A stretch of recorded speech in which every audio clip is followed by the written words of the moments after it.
चुनाव आयोग को लेकर सुप्रीम कोर्ट का एक शानदार जजमेंट आया है, दमदार जजमेंट आया है जो उसकी स्वागत योग्य है। इस जजमेंट के माध्यम से सुप्रीम कोर्ट ने स्पष्ट कर दिया है कि अब चुनाव आयोग के मुख्य चुनाव आयुक्त और चुनाव आयुक्त की जो नियुक्ति होगी 3 सदस्यीय कमेटी करेगी। यह कमेटी कॉलेजियम कमेटी कहलाएगी। इस कमेटी के माध्यम से ही चुनाव आयुक्त और मुख्य चुनाव आयुक्त की नियुक्ति हो सकेगी।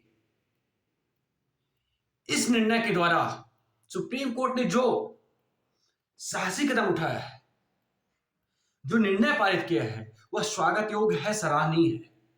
इस जजमेंट के माध्यम से अब चुनाव आयोग की निष्पक्षता में सुधार आएगा। उसके जो क्रियाकलाप है, प्रक्रियाएं हैं, उसमें सुधार आएगा। जो आम जनता के द्वारा लगातार चुनाव आयोग पर आरोप लगाए जा रहे थे, प्रत्यारोप लगाए जा रहे थे कि चुनाव आयोग जो है निष्पक्ष तरीके से चुनाव नहीं कराता, निष्पक्ष प्रक्रिया नहीं अपनाता, उन प्रक्रियाओं से अब लोगों को क्या है, एक विश्वास बढ़ेगा। विश्वास इसलिए बढ़ेगा कि जो 3 सदस्यीय कमेटी को गठन किया जा रहा है, उस कमेटी में हमारे देश के यानी सर्वोच्च न्यायालय के जो मुख्य न्यायाधीशपति होंगे, वह इसमें एक मेंबर होंगे। साथ ही साथ उस कमेटी में हमारे देश के प्रधानमंत्री होंगे और हमारे देश के जो अपोजिशन लीडर होगा, यानी विपक्ष का जो नेता होगा, लोकसभा का जो विपक्ष का नेता होगा, वो इस कमेटी में मेंबर बनेगा। यानी ये 3 व्यक्ति मिलकर, 3 सदस्य मिलकर हमारे चुनाव आयोग के मुख्य चुनाव आयुक्त और आयुक्त की नियुक्ति करेंगे। दोस्तों, इस जजमेंट को पारित करते समय सुप्रीम कोर्ट ने और स्पष्ट कर दिया है कि अब मुख्य चुनाव आयुक्त को हटाने के लिए जो प्रक्रिया अपनाई जाती है, जो रीति अपनाई जाती है, वही रीति अब चुनाव आयुक्त को भी हटाने के लिए, उसके पद से विमुक्त करने के लिए अपनाई जाएगी। अर्थात कहने का मतलब यह है कि मुख्य चुनाव आयुक्त को हटाने के लिए प्रक्रिया ऐसी थी कि अगर आप मुख्य चुनाव आयुक्त को हटाना है तो जो प्रक्रिया उच्चतम न्यायालय के, सर्वोच्च न्यायालय के न्यायाधीश को हटाने के लिए अपनाई जाती थी, वही प्रक्रिया अब वही प्रक्रिया चुनाव आयुक्त को भी उसके पद से हटाने के लिए अपनाई जाती थी। और अभी तक ये रीति जो थी, ये सिर्फ मुख्य चुनाव आयुक्त के पास से थी। यह पावर जो प्रच्युत करने की जो रीति थी, मुख्य चुनाव आयुक्त को बस दी गई थी। लेकिन अब ऐसा नहीं है। सुप्रीम कोर्ट ने स्पष्ट कर दिया है कि वही प्रक्रिया आप चुनाव आयुक्त को भी हटाने के लिए करनी पड़ेगी आपको, अन्यथा आप नहीं कर पाएंगे।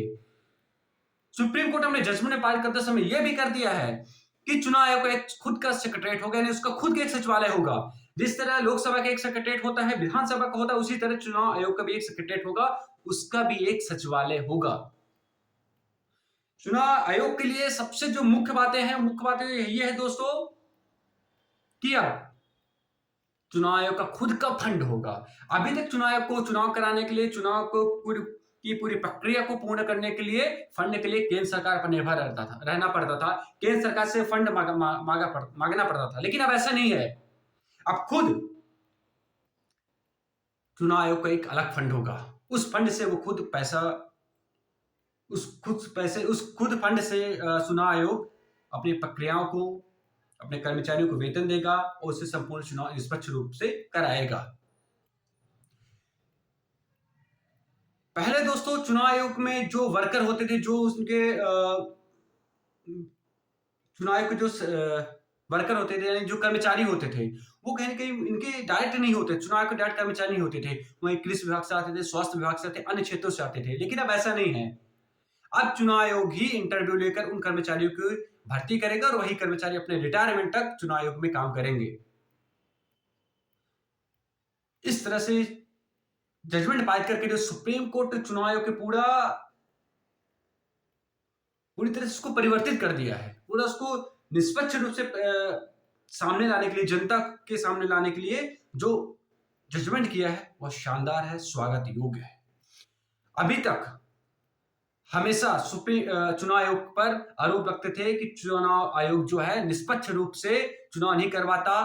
कहीं न कहीं ये केंद्र सरकार जो वर्तमान में उनकी गवर्नमेंट होती थी, उस गवर्नमेंट के दबाव में आके चुनाव करवाता है। लेकिन अब इस जजमेंट के बाद आम जनता का, आम जनमानस का एक जो विश्वास बढ़ेगा, एक ट्रस्ट बढ़ेगा कि अब इस प्रक्रिया के बाद, इस जजमेंट के बाद जो नया चुनाव आयोग गठित होगा, जो उसमें नए मुख्य चुनाव आयुक्त होंगे, अब वह निष्पक्षता पूर्वक और बिना सरकार के दबाव में काम करेंगे और इस तरह से गठित चुनाव आयोग से जनता पर जो विश्वास बढ़ेगा वह बहुत ही शानदार होगा।